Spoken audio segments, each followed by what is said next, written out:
오늘 주신 주의 말씀은 누가복음 5장입니다. 누가복음 5장 1절부터서 11절까지 말씀. 누가복음 5장 1절에서 11절까지 찾았으면 아멘. 자, 우리 다 같이 합독하십니다. 무리가 몰려와서 하나님의 말씀을 들을새 예수는 게네사렛 호숫가에 서서 호숫가에 배 두 척이 있는 것을 보시니 어부들은 배에서 나와서 그물을 씻는지라. 예수께서 한 배에 오르시니 그 배는 시몬의 배라. 육지에서 조금 떼기를 청하시고 앉으사 배에서 무리를 가르치시더니 말씀을 마치시고 시몬에게 이르시되 깊은 데로 가서 그물을 내려 고기를 잡으라. 시몬이 대답하여 이르되 선생님, 우리들이 밤이 새도록 수고하였을 때 잡은 것이 없지만은 말씀에 의지하여 내가 그물을 내리리이다 하고 그렇게 하니 고기를 잡은 것이 심히 많아 그물이 찢어지는지라. 이에 다른 배에 있는 동무들에게 손짓하여 와서 도와달라 하니 그들이 와서 두 배의 채움에 잠기게 되었더라. 시몬 베드로가 이를 보고 예수의 무릎 아래에 엎드려 이르되 주여, 나를 떠나소서, 나는 죄인이로소이다 하니 이는 자기 및 자기와 함께 있는 모든 사람이 고기를 잡은 것으로 말미암아 놀라고 세베대의 아들로서 시몬의 동업자인 야고보와 요한도 놀랐습니다. 예수께서 시몬에게 이르시되 무서워하지 말라, 이제후로는 내가 사람을 취하리라 하시니 그들이 베드로를 육지에 대고 모든 것을 버려두고 예수를 따르니라. 아멘. 할렐루야. 우리 하나님은 우리의 생명이시요 우리의 빛이십니다. 언제나 주님 안에서 행복하고 힘있게 살아갈 수 있는 우리 삶 되기를 축복합니다. 오늘 또 유머러스 말씀을 열어갑니다. 어느 고속버스 안에서 있었던 일이라고 그러는데요, 서울 가는 고속버스 안에 우연하게 두 사람이 나란히 자리에 앉게 됐는데 한 사람은 김 집사님이고 또 한 사람은 이 집사님이에요. 왜 한 사람은 김 집사님, 한 사람은 이 집사님 계세요? 김 집사님이 최고 많고 그 다음에 이 집사님이 그 다음에 많으니까 김 집사님, 이 집사님이 두 분이 이렇게 나란히 앉아서 가게 되었습니다. 근데 이 두 사람은 같은 교회를 다닌 사람이에요. 같은 교회를 다니지만 얼굴은 아나 한 번도 말을 섞어본 적이 없는 그런 사람이거든요. 근데 그 자리에 앉아가지고 서로 오손도손 이런저런 이야기를 나누다 가다 보니까 휴게소에 도착한 거예요. 김 집사님이 내렸습니다. 이 집사님은 안 내렸습니다. 내렸던 김 집사님이 다시 올라오는데 보니까 찐빵 3개와 음료수 하나를 사가지고 올라온 거예요. 이분이 배가 고팠던지 그것을 아주 맛있게 먹습니다. 이 집사님은 이렇게 오면서 하나는 죽었지. 그런데 그것마저 다 먹어버리는 거예요. 이 집사님이 상처받았어요. 이럴 수가 있는가? 막 그래가지고 섭섭한 김에 한마디를 했습니다. 김 집사님, 내가 요즘에 은혜 받은 말씀이 있는데요, 그게 뭐예요? 그랬더니 내 이웃을 내 몸처럼 사랑하라. 주님이 그렇게 말씀하신 그 말씀이 내가 은혜를 받았어요. 그랬더니 이 김 집사님이 지지 않고 한마디 하는 거예요. 저도 요즘에 받은 바 은혜가 있는데요, 내 이웃의 것을 탐내지 말라 하시는 그 말씀에 저는 은혜 받고 있거든요 라고 이야기하더래요. 두 사람 말 다 옳습니다. 내 이웃을 사랑하는 말도 옳고요, 내 이웃의 것 탐내지 말라는 말도 옳습니다. 그러나 이 김 집사님의 행동이 어딘가 모르게 조금 너무 인색한 것 아니냐, 그 찐빵 하나 정도는 줄 수 있잖아요, 너무 인색하느냐, 이런 생각을 해봅니다. 물론 세이만교회 김 집사님이 아닌 줄로 믿습니다. 그렇지만은 어쩐지 김 집사님의 이 모습이 너무 인색해요. 근데 우리 하나님은 결코 인색한 하나님이 아니시죠. 아멘. 언제나 우리에게 복 주시기를 기뻐하십니다. 좋은 것 주시기를 원하십니다. 풍성한 것을 허락해 주시기를 원하신단 말이에요. 아멘. 그 하나님이 우리의 아버지라는 사실을 잊지 않기를 축복합니다. 하나님이 사람을 만드셨어요. 왜 사람을 만들었던가, 그 이유에 대해서 창세기 1장에서는 그렇게 말씀합니다.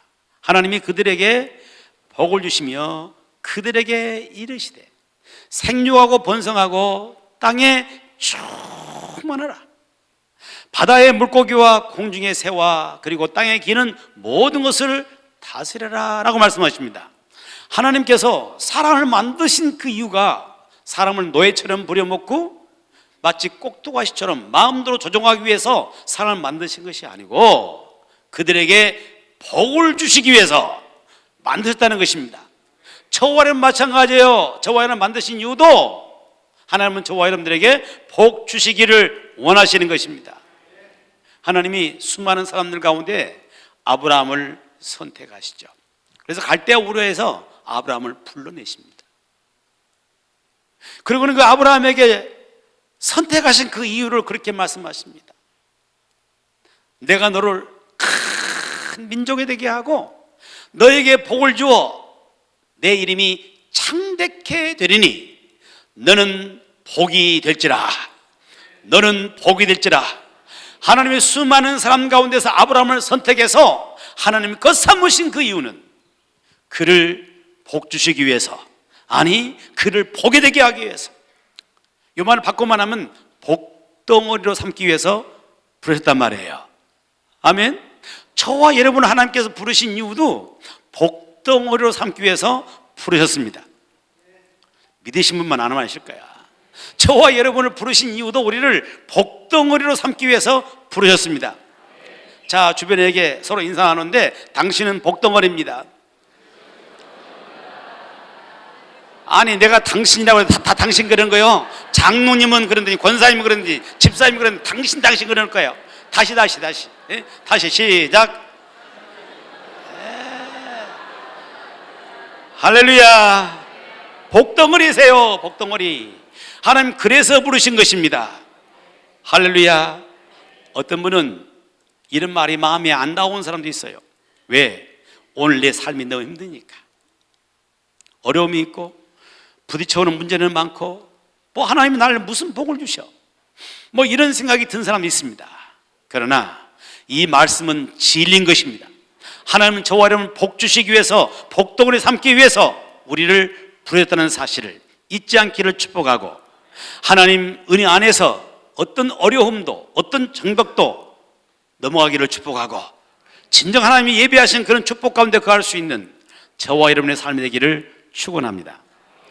우리 함께 보신 본문의 말씀이 바로 그 이야기를 담고 있어요.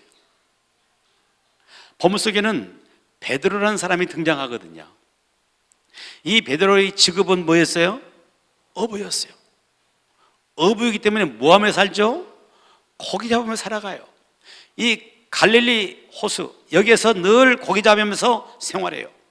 이 갈릴리 호수는 맑은 호수이기 때문에 낮에는 고기를 잡을 수 없어요. 그래서 밤이면 고기를 잡으러 갑니다. 그날 밤도 고기 잡기 위해서 갈릴리 호수로 나갔던 이 베드로가 그물을 던져봅니다. 걷어오고 보면 허탕입니다. 다음에 던지면은 여기에 또 고기가 걸리겠지. 기다려가지고 또 돌려봅니다. 또 돌아온 건 허탕입니다. 밤새도록 그물을 던지지만은 허탕짓만 하는 거예요. 날이 훤히 밝아옵니다. 고기를 못 잡으니 더 피곤이 몰려오고 허무하기만 합니다. 밤새도록 그물질했지만은 아무것도 못 잡는 그 모습이 너무너무 싫었고 너무너무 괴로웠습니다. 그래서 이제는 할 수 없이 그물을 손질하고 있는데 그때 그에게 다가오신 분이 계셨습니다. 누구셨어요? 예수님이었습니다. 예수님이 다가오셔서 그의 배를 빌리기를 원하여서 그 배를 빌려드렸더니 예수님이 그 베드로의 배 위에 오르셔서 그 뭇가에 모인 수많은 사람들에게 하나님 말씀을 전하기 시작하십니다. 그리고 그 말씀을 다 마친 다음에 예수님이 베드로를 보시면서 하신 말씀이 깊은 데로 가서 그물을 내려 고기를 잡으라고 말씀합니다. 베드로는 아무런 반항도 하지 아니하고 예수님 말씀하실 때 주님 내가 밤새도록 그물을 내려서 고기를 잡았지만은 잡은 것이 없지만은 주의 말씀에 의지하여 내가 그물을 내리다 하고 깊은 데로 가서 그물을 내렸더니 어떤 결과가 일어났어요? 그물이 잡으면 안 되죠. 찢어져 보면 다 쏟아지니까 찢어질 만큼 엄청나게 고기가 잡은 거예요. 그래가지고 자기 한 배로 감당할 수 없어가지고 동무들을 손짓해가지고 2배 가득 채우는 이 놀라운 복을 받게 되었습니다. 여러분, 베드로가 고기를 한 마리도 못 잡다가 주님 말씀 의지해서 그물을 내려가지고 엄청난 고기를 잡았다. 이거 큰 복인 줄로 믿습니다. 근데 진짜 중요한 복은 그 다음에 나오는 거예요. 오늘 말씀 8절에 보게 되면 같이 읽으셔야 돼요. 이 말씀은 시작. 시몬 베드로가 이를 보고 예수의 무릎 아래 엎드려 이르되 주여 나를 떠나소서 나는 죄인이로소이다. 베드로가 바로 이 사건 후에 예수님 앞에 무릎을 꿇습니다. 그 예수님을 뭐라고 불러요? 주여, 주님이시여 라고 부르고 있는 것입니다. 그 전에는 예수님 뭐라고 불렀어요? 5절에 나오죠. 선생님. 우리들이 밤이 새도록 수고했지만 잡은 것이 없지만은 그러면서 예수님을 선생님으로 불렀습니다. 무슨 이야기입니까? 선생님이란 말이 무슨 뜻이에요? 좀 자기보다 많이 아는 분이고 뭔가를 가르치는 분, 이런 정도로 예수님을 생각했는데 이 사건 이후에 이 베드로는 예수님을 만난 것입니다. 예수님을 주여라고 부른 것은 예수님이 주님이시라는 이야기예요. 삶의 주인 되신단 말이에요. 그동안 이 베드로는 물고기가 주인이었습니다. 물고기 많이 잡으면 기분이 좋았고, 물고기 잡지 못하면 그냥 힘이 빠졌고, 물고기가 그의 삶의 전부였고, 그것이 그의 삶의 주인이었어요.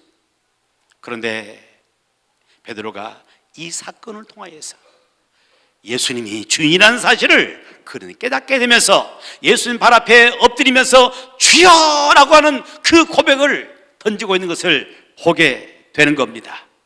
여러분, 하나님께서 저와 여러분을 사랑하십니다.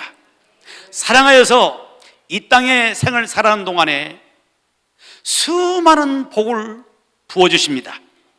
그 모든 복 가운데 진정한 복은 예수 그리스도를 만나게 하는 복이고, 예수 그리스도가 나의 구세주가 되는 것이고, 예수님이 나의 삶의 주인 된다는 이 고백을 할 수 있는 그런 사람으로 만들어주시는 것, 이것이 최고의 복인 줄로 믿습니다. 저는 제 인생을 생각해 봐도 너무나 많은 복을 받는 사람이라 생각을 합니다. 별로 동의가 안 되십니까? 너무나 많은 복을 받는 사람이에요. 부족한 사람이고, 내놓을 것도 없는 사람이고, 가진 것도 없는 사람이고. 근데 지금까지 살아오는 삶 가운데 어려움도 많았어요. 그 어려움 주님이 이겨나가게 하셨고, 부정한 것도 많았습니다. 주님이 채워주셨고 여기까지 오게 하셨습니다. 무엇보다 큰 복은 내가 예수 그리스도를 만난 것이고, 예수님이 나의 구세주가 되신 것이고, 예수님이 나의 주인 되신 거, 그래서 예수 그리스도 안에서 나의 모든 죄, 주홍같이 붉은 죄를 씻음받게 하셨고, 흰눈같이 맑게 씻어주시는 그 은혜를 덧입었습니다. 그리고 그 예수 그리스도 안에서 영생의 삶을 살게 하시고, 지금 이 땅을 떠난다 할지라도 나는 하나님의 나라에 갈 수 있는 그 놀라운 은혜를 베풀어 주셨습니다. 이 땅의 생을 사는 동안 무엇보다 감사한 것은 이제 예수 그리스도 안에서 하나님은 나의 아버지가 되신 것이고, 나는 하나님의 자녀가 되어서 하나님을 아버지 부를 수 있는, 하나님을 의지해 살 수 있는 이런 놀라운 복을 저에게 부어 주신 것입니다. 여러분 어떠시나요? 여러분들에게는 그 복 주시지 않으셨습니까? 똑같이 하나님께서 저와 여러분들에게 그 풍성한 복을 허락하여 주신 줄로 믿습니다. 어저께 남성교회가 주간이 돼가지고 우리 교회 부부 나들이를 다녀왔습니다. 이게 산행에 나가 볼 수도 없고 또 그러기도 야유회 가는 것도 아니고 그래서 제가 나들이를 붙여봤는데, 나들이 가가지고 이렇게 많은 식구는 못 갔어요. 어저께 너무 결혼식이 많고 막 이래가지고, 그래서 많은 식구는 못 갔는데 가서 이게 교제도 하고 또 산 이렇게 모든 것들 또 함께 보기도 하고 걷기도 하고 그러는 가운데 한 우리 여집사님이 그런 이야기를 하더라고요. 자기 남편이 정말 주님의 은혜를 받고 예수님 만나가지고 너무너무 행복해한다고, 사는 자체가 너무 행복하다고, 많이 변화받고 많이 달라졌다고 그런 이야기를 하더라고요. 살아가는 자체가 행복이라는 거예요. 그 삶 속에는 부족도 있고 어려움도 있을 수 있어요. 그러나 예수님을 만나고 난 다음에 그 모든 것이 다 행복으로 바뀐다는 이야기예요. 이것이 여러분들의 이야기 아닌가요? 예수 그리스도 안에서 우리는 엄청난 복을 받는 사람이라는 사실을 잊지 않기를 축복하고, 이 복을 누리며 살아갈 수 있는 온 성도 되기를 주의 이름으로 축복합니다. 우리는 엄청난 복을 받았습니다. 그러면 이 복을 받는 사람으로서 그 이유, 복을 받은 그 이유 어떻게 살아가는가요? 이것이 중요합니다. 복을 받는 것도 중요하고 그보다 더 중요한 것은 복받은 이후 우리가 어떻게 살아가느냐, 이것은 더 중요한 거예요. 오늘 말씀의 9절과 10절 말씀을 보면은 우리에게 주시는 중요한 교훈이 들어있어요. 9절, 이는 자기 및 자기와 함께 있는 모든 사람이 고기 잡힌 것으로 말미암아 놀라고 세베대 아들로서 시몬의 동업자인 야고보와 요한도 놀랐습니다. 예수께서 시몬에게 이르시되 무서워하지 말라. 이제후로는, 이제후가 언제예요? 네가 나를 만났고 또 복을 받았고 이제후로는 어떻게 살라고요? 내가 사람을 취하리라. 이제후로는 내가 사람을 취하리라. 복을 받았으면 이후로는 사람을 취하는 삶을 살라는 말씀인 거예요. 여러분, 저와 여러분 역시도 엄청난 복을 받았습니다. 예수님 만났습니다. 예수 그리스도 안에서 살림을 받았습니다. 이제 이후로는 어떻게 살아가는 것인가요? 사람을 취하는 삶을 살아가야 할 줄로 믿습니다. 사람을 취한다는 것은 사람을 살리는 거예요. 보다 정확히 말하면 영혼을 살리는 것이에요.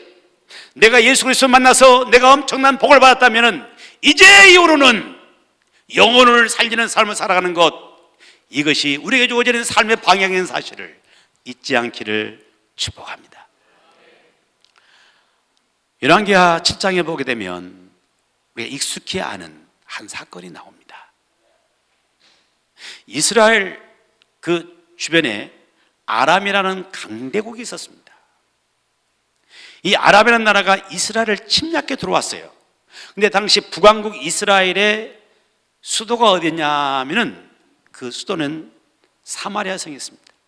그래서 아람 군대가 사마리아 성을 완전히 포위해 버렸습니다. 사람 하나 들어갈 수도 없고 나갈 수 없도록 완전히 포위를 했습니다. 완전히 고립된 사마리아 성안은 아수라장이 됩니다. 먹을 것이 떨어져 버려요. 그러자 어떤 일이 벌어졌냐 하면은 나귀 턱뼈, 이게 비싼 값으로 팔려요. 평소에 나귀 턱뼈는 누가 먹긴 합니까? 쳐다보긴 합니까? 근데 먹을 것이 없으니까 나귀 턱뼈가 비싼 값으로 팔려가요. 심지어 비둘기 똥이 또 그것도 비싼 값으로 팔려갑니다. 아니 왜 똥을 다 먹은다냐? 비둘기는 아람 군대가 포위할 수가 없습니다. 날아갑니다. 먹을 것이 많은 곳에 가가지고 콩도 먹고 곡지도 먹고 다시 돌아옵니다. 돌아오는데 그가 똥을 싸요. 그 안에 소화되지 않는 콩도 있고 곡지도 있고 그것을 씻어 먹기 위해서 그것도 값주고 사 먹는다고 말해요. 나중에는 어떤 지혜까지 빠집니까? 먹을 것이 완전히 떨어지니까. 어떤 일이요? 자식을 잡아먹는 비극적인 일들이 사마리아 성 안에 벌어지고 있습니다. 그런데 이 사마리아 성 어귀에는 누가 살고 있냐면은 나병 환자 4명이 살고 있었죠.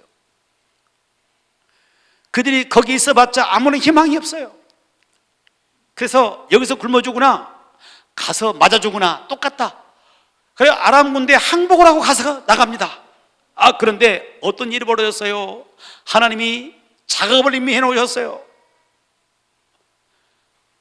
수많은 연합군들이 막 몰려오는 이런 소리를 아람 군대가 들은 거예요. 놀래가지고 급히 태광명령이 떨어져서 탁 가버리니까 그 아람 군대 그 막사들이 텅 비어 있는 거예요. 자, 4명의 문둥병 들었던 이분들이 그 막사에 들어갔을 때 제일 먼저 찾는 것이 뭐였을까요? 먹을 거 똑같아요. 배가 고플대로 고팠어요. 먹을 거 찾습니다. 그 먹을 걸 실컷 먹고 배 두드려가면서 먹고 또 먹고 해서 배가 다 불렀습니다. 이제는 뭐가 보여요? 좋은 물건들 막 황금 또 은덩이 또 그리고 좋은 옷들 이것들이 보여가지고 이것도 내 것 이것도 내 것 이것도 남편만이야 이제 부자 됐다 할렐루야 하고 있는데 이들의 마음속에 양심 속에 하나님의 소리가 울려옵니다. 뭐라고요? 지금 저 성 안에는 굶어 죽어 가는 사람들이 얼마나 많냐. 그런데 너 혼자 축복받았다 하고 너 혼자 배부르다 하고 너 혼자 부자 됐다고 가만히 있게 되면은 벌 위에 벌이 너에게 임할 것이라고 하는 그 소리가 들려와요.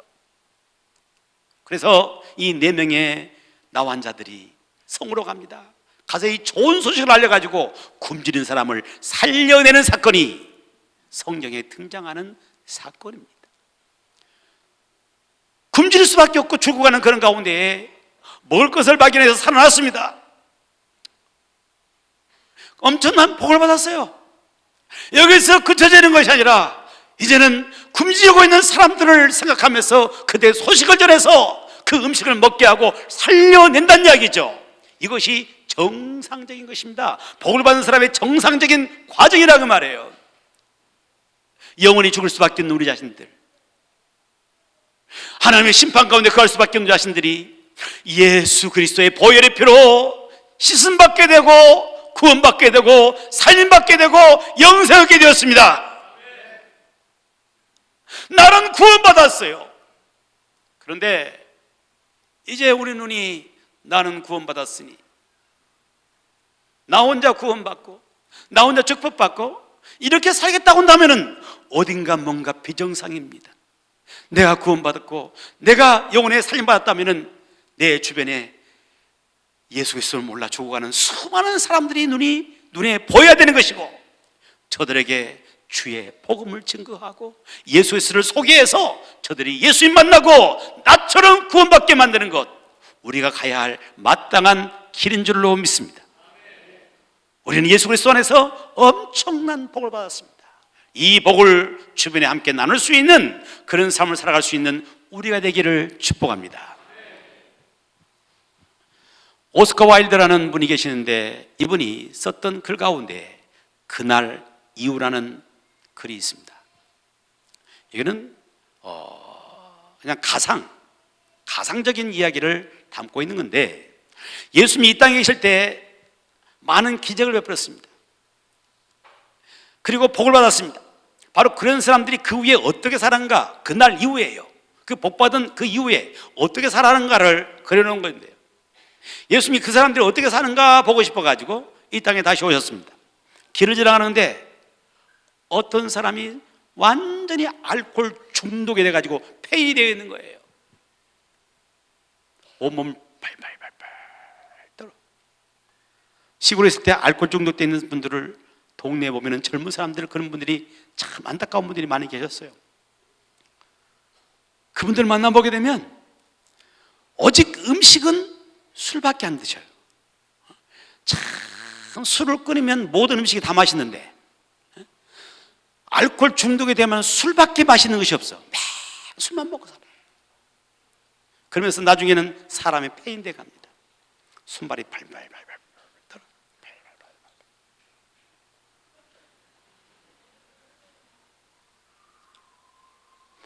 그런 모습을 예수님 봤어요. 형제여, 왜 이렇게 사냐? 그랬더니 그 형제가 예수님 알아본 거예요. 예수님, 저 몰라보시겠어요? 그때 제가 불구자였는데 예수님이 고쳐주셨지 않습니까? 아니, 근데 왜 이렇게 사느냐? 그랬더니 그가 대답하는 말이, 예수님, 내가 성한 몸을 입고 보니까 이제는 더 이상 동량으로 살아갈 수도 없고, 옛날에는 불구자일 때는 동량하며 살았는데 이제는 성한 몸이니까 동량할 수도 없고, 취직해서 먹고 살다 보니까 너무너무 힘들어 한 잔 먹고 또 한 잔 먹고 또 한 잔 먹다 보니까 제가 이렇게 되고 말았네요 라고 이야기를 하는 거예요. 예수님이 너무 마음이 아팠습니다. 그것도 길을 가다 보니까 한 사람이 피 터지게 싸우고 있는 거예요. 피 터지게 싸우고. 아니, 형제여, 왜 이렇게 살아가느냐? 그랬더니 그가 또 예수님 알아보는 거예요. 아니, 예수님이거든요. 그러면서 하는 말이, 제가 옛날 소경이었을 때 예수님이 제 눈을 띄워주셨습니다. 아니, 근데 왜 이렇게 살아? 그랬더니 이분이 하는 말이, 내가 눈을 감고 살아갈 때는 세상을 보지 않으니까 마음이 편했습니다. 눈을 뜨고 보니까 온통 보기 싫은 사람만 가득 차고 세상에 부조리한 것만 가득 차고, 그래가지고 화가 나가지고 이 사람 저 사람 싸우다 보니까 지금 제가 이렇게 되고 말았네요 라고 이야기를 하는 거예요. 여러분, 그날이에요. 예수님 만난 날이에요. 내가 복을 받는 날이에요. 그날 중요하지만 더 중요한 것은 그날 이후에 내가 어떻게 살아가느냐, 이 문제는 더 중요한 줄로 믿습니다. 내가 예수 그리스도를 만났습니다. 그런데 그 이후에도 계속 물고기만은 찾고 있다고 한다면 여기는 문제가 있는 것이죠. 내가 예수 그리스도를 만났다면 이제는 예수 그리스도를 알지 못하는 영혼들에게 주의 복음을 증거하고 저 영혼을 살리는 그런 삶을 살아가야 할 줄로 믿습니다. 여러분, 어떤 사람이 그런 영혼을 살리는 삶을 살아갈 수 있게 되는 것이냐? 말씀의 11절입니다. 함께 보시죠. 그들이 베드로를 육지에 대고 모든 것을 버려두고 어떻게 해요? 예수를 따르니라. 누구를 따랐다고요? 예수님을 어떻게 했다고요? 따라갔다는 이야기예요. 예수님을 따라갔다는 거예요. 예수님을 따르는 사람은 영혼을 살리는 삶을 사는 겁니다. 여러분, 내가 누군가를 따르면 따르는 자를 닮아가게 되어 있습니다. 내가 가령 사기꾼을 따라다니면 내가 어떤 사람 될 가능성이 많아요? 사기꾼 될 가능성이 많아요. 내가 도둑 따라다니면 내가 어떨 가능성이 많아요? 도둑 될 가능성이 많아요. 아멘? 왜? 그걸 닮아가니까. 따라가는 자는 닮아가거든요. 내가 예수님 따라가면 예수님을 닮게 되어 있어요. 그런데 예수님의 그 마음 속에는 뭐가 들었냐면은 영혼을 살려야 되는 그 마음이 들어있는 거예요. 영혼이 가득 들어있습니다. 제가 아침마다 거의 양파 하나씩을 먹습니다. 양파를. 가끔은 제가 요리해서 먹기도 해요. 요리 잘합니다, 저도요. 그런데 이 양파는 까보면, 껍질을 까면 또 양파 나오고, 또 껍질을 까면 양파 나오고, 또 껍질을 까면 양파 나오고, 양파를 잘라봐도 양파 나오고, 계속 양파 나와. 예수님의 심령이 그런 겁니다. 예수님의 마음을 벗겨보면 벗겨볼수록 계속해서 영혼을 사랑하는 마음이요, 영혼을 살리고자 원하는 그 마음이 예수님께 들어있는 거예요. 아멘. 예수님 이 땅에 오신 그 이유, 뭐 때문에 오셨습니까? 영혼을 살리고자 오셨습니다. 예수님 말씀을 가르칩니다. 뭐 때문에 가르칩니까? 영혼을 살리는 거예요. 예수님이 기도합니다. 예수님 기도 속에 뭐가 들어있어요? 영혼을 살리고자 하는 마음이에요. 예수님이 십자가에 못 박히십니다. 뭐 때문에요? 영혼을 살리고자 원해서 십자가에 못 박히신 것입니다. 오늘 본문 속에도 보게 되면 예수님이 게네사렛 호숫가를 찾습니다. 바꿔 말하면 갈릴리 바다예요. 이 게네사렛 호숫가를 찾은 이유가 바로 뭐예요? 잃어버린 영혼을 찾아오신 거예요. 다시 말하면 잃어버린 베드로를 찾아서 그 영혼을 살리기 위해서 오신 거예요. 베드로는 물고기가 그의 삶의 전부였고 물고기가 그의 삶을 좌우하는 걸로 생각하며 살아왔던 사람이에요. 물고기가 아무 말도 못 잡고 허탈한 모습으로 있는데 그때 아침에 예수님에게 찾아오셨는데 하필 많은 사람들 가운데도 베드로의 배에 오르셨다는 이야기예요. 오르셔서 말씀을 증거합니다. 무태에 수많은 사람들이 있는데 그들에게 말씀을 전해요. 말씀을 전하고 난 다음에 깊은 데로 가서 그물을 내리라고 할 때 베드로가 아무런 반항도 없이 깊은 데로 가서 그물을 내려요. 여러분, 이건 보통 사건 아닙니다. 베드로는 밤새도록 그물을 내리느라고 지금 어떤 상태예요? 피곤한 상태예요. 낮에 고기 잡을 수 있어요, 없어요? 못 잡아요. 게다가 지금 그물을 씻어 버리고 있는 것입니다. 다시 한다면 너무나 귀찮은 일이에요. 예수님 난 못해요 할 수 있는 상황인데 그냥 2마리씩 가서 그물을 내려가지고 엄청난 고기를 잡는단 말이에요. 여기는 어떤 일이 벌어진 겁니까? 예수님이 베드로의 배에 올라와서 말씀을 묵가 있는 사람의 말씀을 전할 때 누가 은혜 받은 거예요? 이 베드로가 은혜 받아. 가장 앞자리에 있는 사람이 누굽니까? 이상경 집사님이에요? 가장 앞자리에 있는 사람이 누구예요? 베드로란 말이에요. 베드로는 물가에 이렇게 있는 거예요. 품을 싣고 있는 그 자리에 물가에 있는 거고 다른 사람은 물 위에 있는 것입니다. 물가 위에 있는 거예요. 그럼 베드로는 가장 앞자리에서 예수님의 말씀을 받으면서 은혜를 받아요.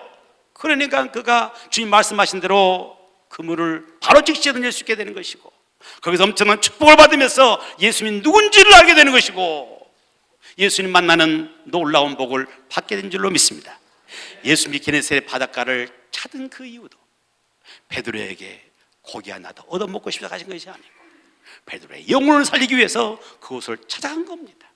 예수의 마음속에는 영혼을 사랑하는 마음이 들어 있습니다. 영혼을 살려야 한다는 그 절박함이 예수님에게는 있다고 말입니다. 그러므로 예수님을 따라가는 사람들에게는 예수님을 닮아서 그 마음속에 영혼을 사랑하는 마음이 생기게 되는 것이고 그 영혼을 사랑하는 그 마음으로 영혼을 살릴 수 있는 삶을 살게 되는 줄로 믿습니다. 주님을 따라가더라도 2가지 모습으로 따라갑니다. 오늘 성경에 이 베드로는 어떻게 주님 따라갔어요? 모든 것을 버려두고 이 모든 것이란 어떤 거예요? 배와 그물 이 모든 것을 버려두고 예수를 따랐습니다. 오늘도 마찬가지예요. 모든 것을 버려두고 예수님 따라가는 그런 사람들이 있습니다. 누구예요? 목회자들이죠. 모든 자기 직업이 따로 없습니다. 오직 예수님 따라가는 바로 그 일, 요 일에만 몰입해 살아가는 겁니다. 또 한 종류의 사람은 배와 그물을 그대로 가지고 고기를 잡으면서 주님을 따라가는 사람도 있는 것입니다. 어떤 종류의 사람들이에요? 우리 성도들이에요. 우린 직업이 있습니다. 직장이 있습니다. 그 속에 주님 따라가는 거예요. 누가 더 쉽겠습니까? 모든 것 버려두고 예수님 따르는 사람과 그 모든 것을 하면서 예수님 따라가는 사람하고 누가 더 쉽겠습니까? 대답 못 하시죠? 내가 결론해 드릴게요. 모든 것을 버려두고 따라가는 사람들이 훨씬 쉬워요. 왜? 주의 일만 하면 되니까. 그러나 직장 생활하고 내 사업을 하면서 사는 사람들은 내 직장에 온 힘을 기울여야 되고 사업에 온 힘을 기우면서 주님 따라가기 때문에 이게 쉬운 일은 아니에요. 그러나 성도들에게 훨씬 유리한 것은 영혼을 살리는 이 분야는 훨씬 더 유리합니다. 왜 그러냐면은 목회자 주변에는 목회자일 뿐입니다. 그러나 성도 주변에는 함께하는 수많은 믿지 않는 사람들이 다 섞여 있어요. 그러므로 접촉하는 사람들에게 복음을 전할 수 있는 너무나 좋은 환경인 거예요. 뿐만 아니라 목회자가 복음을 전하면 목사니까 당연한 소리 한다고 그래요. 귀를 막습니다. 그러나 성도들이 말씀을 전하게 되면 같은 처지에 있는 사람들이 말씀을 전하기 때문에 그것을 그대로 받아들인 것이에요. 그럴 수 있는 가능성이 굉장히 많은 거예요. 그러므로 우리 성도들에게 주어지는 놀라운 이 환경적인 그 은혜, 영혼을 살리기에 적합한 환경이라는 사실을 잊지 않기를 축복하고, 우리가 예수 그리스도를 따라가면서 영혼을 살리는 복 있는 삶을 살아갈 수 있는 저와 여러분 되기를 축복합니다. 영혼 살리는 것은 내 힘으로 하는 것이 아니라 하나님 주시는 은혜로 감당하는 거예요. 똑같은 말씀을 기록한 마태복음 4장에는 이 부분을 어떻게 말하냐면은 나를 따라오너라. 그리하면 너희로 사람을 낚는 어부가 되게 하리라. 따라가면, 누구 따라가는 거예요? 예수님 따라가면 주님이 우리에게 은혜를 주셔서 사람 낚는 어부가 되게 하시는 거예요. 내 힘이 아니라 주님이 주신 그 은혜로, 능력으로 사람을 살리는 삶을 살게 된다는 겁니다. 어떤 사람이 인생에 살아가면서 삶이 너무 허무하고 공허해요.